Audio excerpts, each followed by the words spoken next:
Berjumpa lagi semuanya yang sedang mancing di kolam Bude Yanti dan ditemani oleh Janda Pirang. Pada saat ini kita akan memberikan bocoran dari Donghua Swallowed Star episode yang ke-179. Di episode sebelumnya Luo Feng telah memanfaatkan kesempatan untuk berburu harta dan memperkuat diri di Bintang Wulong. Lalu selama puluhan tahun dirinya berhasil mengumpulkan pecahan logam langka untuk membentuk zirah perak legendaris dan memperkuat pasukan serangga lapis baja yang mengerikan. Tentu saja zirah ini meningkatkan kekuatannya berkali lipat, terutama saat dikenakan pada binatang bertanduk emas peliharaannya. Meski begitu dirinya sadar masih butuh waktu dan upaya untuk benar-benar menguasai kekuatan baru ini sepenuhnya. Setelah dua tujuannya tercapai, Luo Feng memutuskan untuk pergi ke medan perang wilayah luar, tempat para prajurit manusia mempertaruhkan nyawa menghadapi musuh lintas ras. Luo Feng bergabung dengan pasukan elit dan membentuk tim kecil bersama para veteran tangguh. Di sana dirinya menyaksikan betapa kerasnya persaingan dan besarnya pengorbanan dalam pertempuran abadi ini. Setiap langkah penuh bahaya, tapi juga kesempatan untuk menempah diri menuju puncak kekuatan. Saat menjalani misinya di medan perang, kapal timnya disergap musuh cerdik dari klan logam. Dalam kekacauan, Luo Feng dan rekan-rekannya menunjukkan kesiapan dan keberanian, bertempur bahu-membahu melawan serangan licik. Medan perang sejati terbentang di hadapan mereka, tempat hanya yang terkuat yang mampu bertahan. Dengan tekad membara, Luo Feng melangkah maju berusaha mengukir namanya di sejarah pertempuran alam semesta. Di episode selanjutnya, Luo Feng dan rekan-rekannya meluncur keluar dari ruang istirahat, menyongsong gelapnya ruang angkasa yang masih bergetar oleh sisa ledakan. Bangkai kapal mereka terapung tidak berdaya di antara bintang, tapi tak tampak musuh di sekitarnya. Taiwo tetap tenang dalam kekacauan itu, menyimpan ruang istirahat logam F9 ke dalam cincin dunianya, satu-satunya yang tersisa dari kapal mereka yang hancur. Bagi Taiwo kapal itu sudah tak ada artinya lagi, yang terpenting kini adalah bertahan. Tim mulai bergerak menembus angkasa, siaga penuh menghadapi kemungkinan serangan, tapi tak butuh waktu lama sebelum bahaya datang. 9 titik cahaya di kejauhan menyatu menjadi kubah peti raksasa, menjebak mereka dalam sangkar listrik berdiameter lebih dari 100 juta kilometer. Ular-ular petir melingkar menutupi celah pelarian. Ini bukan jebakan sembarangan, melainkan strategi mahal dan mematikan buatan pasukan robot tingkat tinggi. Dipimpin Taiwo mereka berusaha menerobos perangkap itu. Boneka-boneka raksasa setinggi 12 meter muncul dari 9 penjuru mengepung mereka. Formasi mematikan ini jelas dirancang untuk menghabisi prajurit sekuat mereka. Dalam satu komando, tim melancarkan serangan serempak, palu menghantam, roda cahaya menebas, dan domain abadi menyerang titik lemah sangkar petir. Dengan susah payah mereka meruntuhkan jaring maut itu. Meski Taiwo harus mengerahkan seluruh tenaganya untuk menahan serangan balik, namun masalah baru muncul. 3 pasukan boneka guntur masing-masing 100.000 unit kini mengepung mereka. 6 pasukan lain datang menutup celah terakhir membuat mereka terperangkap sepenuhnya. Di balik semua itu, Palati otomat perancang jebakan memantau dari reruntuhan kapal sambil tersenyum puas. Pertempuran besar di lautan bintang telah dimulai dan hanya yang terkuat yang akan bertahan. Gelombang sejuta boneka guntur menyerbu tim kecil itu menciptakan pemandangan mengerikan di ruang angkasa. Rock tertegun, tetapi Hammer tampil sebagai perisai hidup. Dirinya menahan serangan dengan perisainya. Palunya meremukan mesin di dalam boneka meski paduan luar mereka tetap utuh. Dengan kekuatan dan pengalaman, Hammer menunjukkan cara menghadapi raksasa logam itu. Luo Feng dan Rock segera menyesuaikan taktik. Mereka tidak lagi mencoba merusak paduan luar boneka, tapi menyerang titik vital di dalamnya. Serangan mereka membuat banyak boneka tumbang tak berdaya. Tornado berputar seperti angin ribut menebas boneka-boneka itu. Sementara Wei sang ilusionis mengayunkan tongkat emas raksasanya menjatuhkan boneka-boneka dengan hantaman keras. kekuatan Luo Feng makin menonjol di medan tempur. Dengan persenjataan Nansen, dirinya mengayunkan pilar emas raksasa meremukan puluhan boneka dalam sekali serang. Para veteran mulai terkesima melihat betapa hebatnya kemampuan Luo Feng, menyadari bahwa kekuatannya mungkin sudah mencapai puncak seni bela diri yang dirinya kuasai. Sementara pertempuran berkecamuk, bocah racun memanfaatkan kesempatan mengumpulkan bangkai boneka, memerintahkan tanaman merambatnya untuk mengikat dan menarik mereka ke cincin dunianya. Paduan logam boneka itu sangat berharga, setara dengan kapal perang jika dikumpulkan dalam jumlah besar, tapi rencana ini tidak membuat Palati gentar. Dirinya menyiapkan tahap pamungkas serangannya. 3.000 boneka inti berlapis logam ungu F8 muncul mengepung Taiwo dan menghujaninya dengan serangan petir bertubi-tubi. Boneka-boneka itu jauh lebih tangguh, sulit dihancurkan hanya dengan satu pukulan. Sementara itu, 800 boneka lainnya mulai menarget anggota tim satu persatu, membuat pertempuran semakin sengit. Seluruh veteran mengarahkan kemampuan pemungkas mereka untuk bertahan. Meskipun pertahanan boneka kelas F luar biasa kuat, serangan mereka sebenarnya bergantung sepenuhnya pada energi neraka guntur yang mereka serap. Tanpa pasokan energi ini, mereka hanyalah bongkahan logam tak bernyawa. Namun, selama ada boneka kelas E yang menyalurkan energi, mereka tetap menjadi ancaman mematikan, masing-masing setara dengan kekuatan seorang jenderal penguasa sektor. Taiwo berjuang keras. Tubuhnya bergerak cepat menghindari serangan bertubi-tubi. Sesekali pukulan kuatnya menghancurkan beberapa boneka, namun, jumlah mereka seolah tidak berkurang. Selalu ada 2.000 lebih yang mengepungnya kembali. Sementara itu, bocah racun memanfaatkan tanaman merambat hijau gelap yang keluar dari armornya. Tanaman-tanaman itu melilit dan menyapu boneka-boneka normal, menghambat aliran energi menuju boneka kelas F, membuat serangan mereka berkurang daya rusaknya. Di sisi lain medan perang, Luo Feng berdiri gagah di atas pesawat ulang-alik awan gelap dengan persenjataan Nansen bentuk 9, dirinya bergerak bagaikan iblis, muncul dan lenyap di celah-celah ruang angkasa. Bila emas itu menghantam boneka kelas F satu demi satu, mengirim mereka terlempar jauh dengan kecepatan luar biasa. Dalam sekejap mata, puluhan boneka tumbang di hadapannya. Kecepatannya melampaui para pejuang abadi biasa, menjadikannya ujung tombak tim. Dengan cepat, Luo Feng menyelamatkan rekan-rekannya yang mulai kewalahan. Wanita iblis yang kelelahan segera disimpan dalam cincin dunianya. Tidak lama kemudian, Wei sang ilusionis dan Hammer sang petarung gagah juga diamankan. Satu demi satu para anggota tim menghilang ke dalam cincin dunia Luo Feng, hingga hanya tersisa Taiwo, bocah racun, Ma Duo, dan Luo Feng sendiri yang masih bertempur di medan laga. Ma Duo dengan senjata penghancur dewa miliknya mengiris ruang dan menghancurkan boneka yang mengepungnya. Taiwo, meski dikeroyok ribuan boneka, terus bertahan berkat kekuatan dan keterampilannya. Namun bantuan Luo Feng menjadi kunci. Pisau emasnya bergerak bagaikan kilat, menembus pasukan boneka, menjatuhkan ribuan dalam waktu singkat, dan memberi celah bagi Taiwo untuk meloloskan diri dari jebakan mematikan.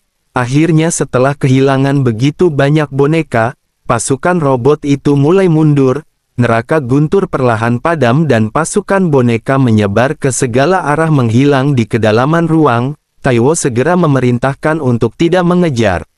Menyadari bahaya besar dari kristal inti penghancur diri yang mungkin dimiliki musuh, satu ledakan dari kristal inti Dewa Api bisa memusnahkan mereka semua. Dari dalam kapal semesta baru mereka yang nyaris identik dengan kapal sebelumnya, tim berkumpul kembali. Di dalam tempat istirahat kapal itu, suasana terasa hangat dan penuh persahabatan.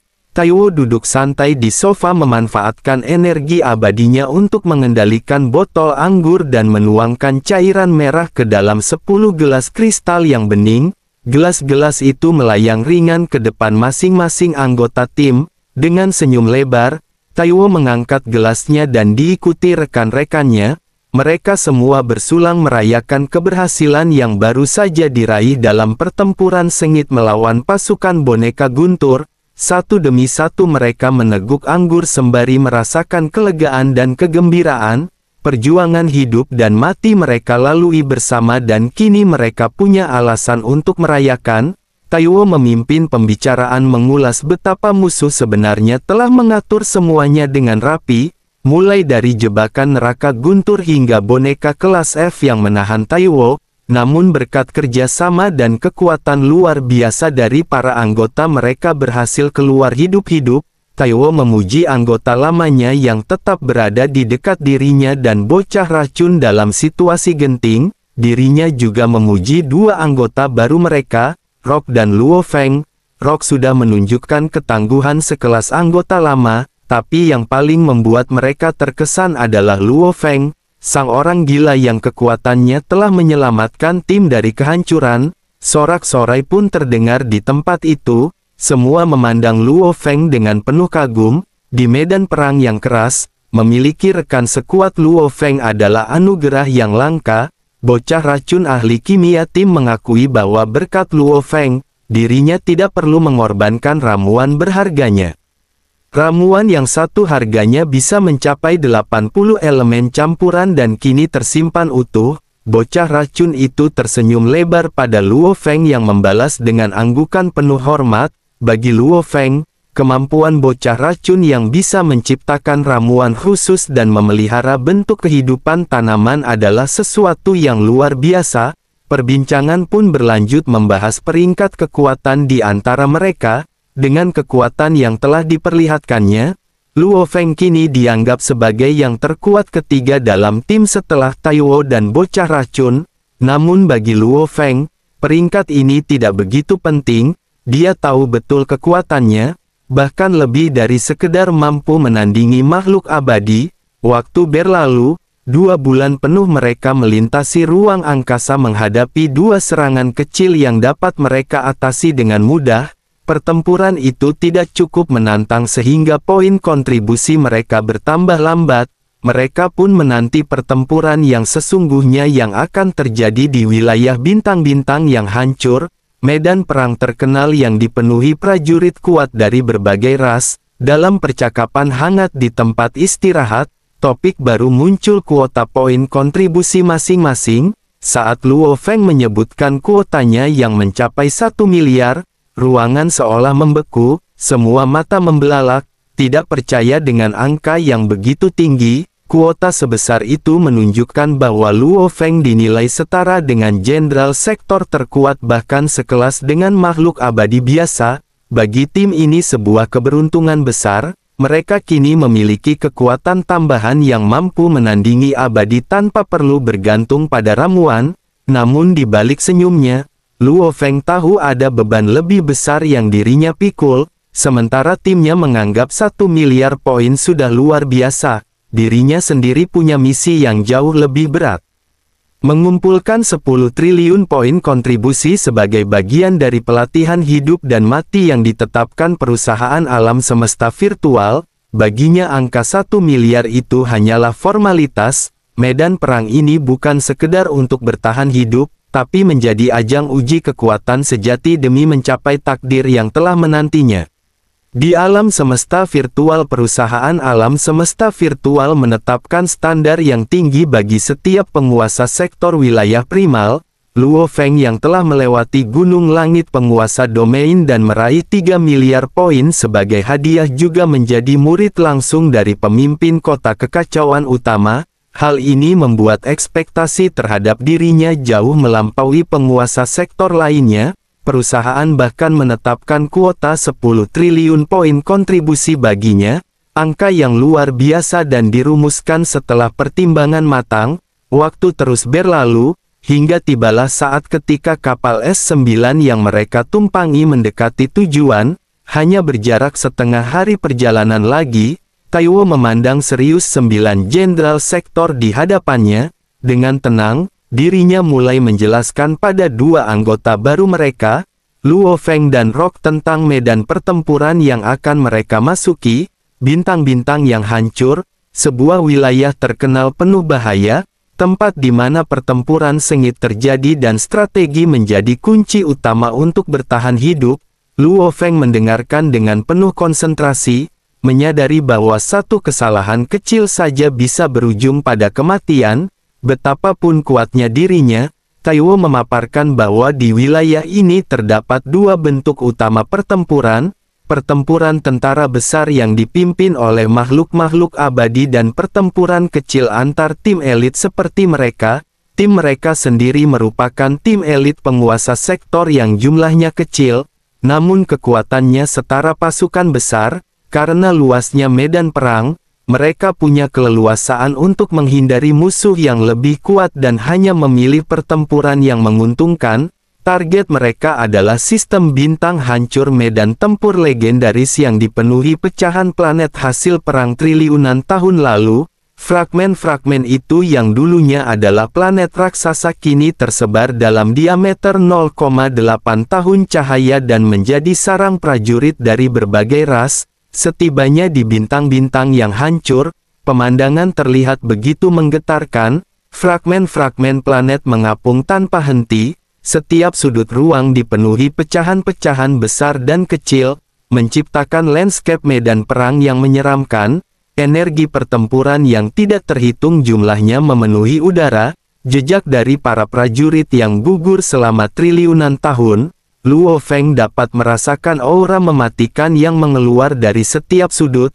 Mereka segera menemukan sebuah fragmen besar dengan gua bekas markas tim lain dan memutuskan mendirikan tempat istirahat di sana, memanfaatkan gua itu sebagai perlindungan alami. Di dalam markas sementara mereka, suasana menjadi lebih tenang. Taiwo mengatur rencana komunikasi dengan sekutu yang berada dalam radius 1 miliar kilometer. Aliansi pun terbentuk antara tim mereka, tim elit manusia lain, dan tim sekutu dari ras sahabat. Hal ini meningkatkan peluang mereka untuk bertahan dan melawan serangan musuh di wilayah berbahaya itu. Sementara anggota lain mulai beristirahat dan menenangkan diri, Luo Feng duduk termenung. Ia merenungkan beban tugasnya, kuota 1 miliar poin dari tentara dan 10 triliun poin dari perusahaan alam semesta virtual. Dirinya tahu untuk saat ini dirinya harus belajar dan bertahan bersama tim hingga dirinya cukup berpengalaman untuk berjuang sendiri. Luo Feng sadar bahwa kekuatannya yang sesungguhnya belum boleh dirinya ungkap sepenuhnya. Terlalu banyak mata yang mengawasi dan jika rahasianya terbongkar, nyawanya bisa menjadi incaran banyak pihak. Nanti saat dirinya telah menguasai medan perang, barulah dirinya bisa bergerak mandiri, memanfaatkan kekuatan sejatinya untuk memburu musuh, berpindah-pindah lokasi, dan menyelesaikan misinya tanpa mengundang bahaya berlebih. Malam itu dengan tekad membara di dada, dirinya bersiap menghadapi hari esok, hari di mana pertempuran nyata di bintang-bintang yang hancur akan dimulai. Bersama sekutunya, mereka akan membuktikan bahwa di medan perang ganas ini mereka bukan hanya bertahan tetapi juga berburu kemenangan. Kemudian di hari berikutnya Taiwo memanggil seluruh anggota untuk berkumpul. Ini adalah misi pertama mereka sejak tiba di bintang-bintang yang hancur dan semua anggota baik yang lama maupun yang baru harus siap. Kapten mengingatkan bahwa anggota baru cukup mengikuti bagaimana reaksi anggota lama saat menghadapi situasi genting. Tim pun meninggalkan sarang mereka dan mulai melaju dengan kapal kelas C9. Meskipun kapal ini murah dan sederhana, Taiwo memilihnya karena sifatnya yang mudah diganti jika hancur dalam pertempuran. Bagi seorang abadi, kehilangan kapal semacam ini tidaklah menjadi masalah besar. Dengan perangkat pemindai canggih yang bernilai sangat mahal, mereka melintasi ruang penuh pecahan bintang sambil waspada terhadap sinyal musuh. Hari pertama mereka relatif aman karena sebagian besar masih berada di wilayah yang dikuasai sekutu. Namun pada hari kedua suasana berubah. Perangkat pemindai mereka mendeteksi riak 6 prajurit abadi berkumpul. Tim segera mengubah arah dan menjauh karena mereka sadar satu tim abadi tingkat tinggi mampu memusnahkan mereka dalam sekejap. Setelah beberapa kali lolos dari situasi berbahaya, Mereka akhirnya mendeteksi target yang lebih sepadan 5 penguasa sektor dari ras lain yang bersembunyi di dalam sebuah fragmen besar. Tim segera bergerak mendekat dengan hati-hati melalui proyeksi holografis. Taiwo menampilkan citra 5 musuh mereka. Mereka adalah anggota ras Lechuan, makhluk raksasa dengan tubuh bersisik hijau, kaki bercakar, dan ekor panjang dikenal sebagai penguasa petir yang tangguh. Pengalaman tempur para anggota lama membuat mereka waspada, namun tetap percaya diri. Luo Feng memanfaatkan pengetahuannya untuk mengenali kelemahan mereka. Meskipun ras Lechuan unggul secara alami dalam hukum petir, jumlah mereka sangat sedikit sehingga kekuatan kolektifnya tidak sebanding dengan umat manusia. Dengan strategi matang, kapal perlahan berhenti pada jarak aman. Seluruh anggota tim keluar diam-diam mengendap-endap di ruang hampa menuju lokasi musuh. Dalam diam, kemudian mereka menembus ruang di sekitar fragmen tempat para penguasa sektor Lechuan bersembunyi. Lalu mereka pun telah bersiap untuk melancarkan serangan mendadak yang akan menentukan nasib mereka di medan perang yang sangat berbahaya ini.